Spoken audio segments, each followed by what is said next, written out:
Austro वास्तूनुसार तुम्ही अशी काही रेमेडी देऊ शकता का की जेणेकरून पैसा टिकून कसा ठेवायचा, पैसा घरात कसा राहील? बघा, ॲस्ट्रो वास्तूप्रमाणे बघितलं तर ॲस्ट्रोलॉजी ज्यांना थोडीफार कळत असेल तर त्यांनी बघायचंय की आपली 2nd नंबरची राशी, 2 नंबरची राशी, 6 नंबरची राशी आणि 10 नंबरची राशी ही कोणत्या भावमध्ये म्हणजे आपल्या कुंडलीमधले कोणत्या घरामध्ये बसलेली आहे. प्रत्येक घराचा एक एक दिशा आहे. जसं 2 नंबरची राशी ही पहिल्या घरामध्ये आहे म्हणजे पूर्व दिशेमध्ये त्यांनी ग्रीन कलरचा, हिरव्या कलरचा गुल्लक ठेवायचा आहे. गुल्लक म्हणजे ज्याच्यामध्ये आपण पैसा जमा करतो.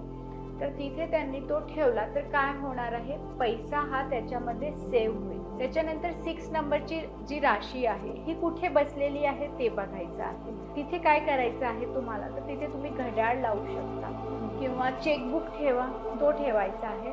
आणि तसंच 10 नंबरची राशी ही ज्या घरामध्ये बसलेली त्या घराची जी दिशा आहे त्या दिशामध्ये विष्णू अवताराचा कोणताही फोटो लावा. तर आपले पास्ट कर्मास जे आहेत, जे इनकम्प्लीट असेल, त्यामुळे या जन्मी आपण कर्ज, पैसा टिकतच नाहीये, जातोच आहे. कारण मागच्या जन्मीचे ज्यांना देणं राहिलेलं आहे त्यांनाच देतो आहे. तर हा जो समय आपण तिथे ठेवला तर तो कम्प्लीट होईल आणि अशामुळे त्यांना थोडंसं गेन्स होते.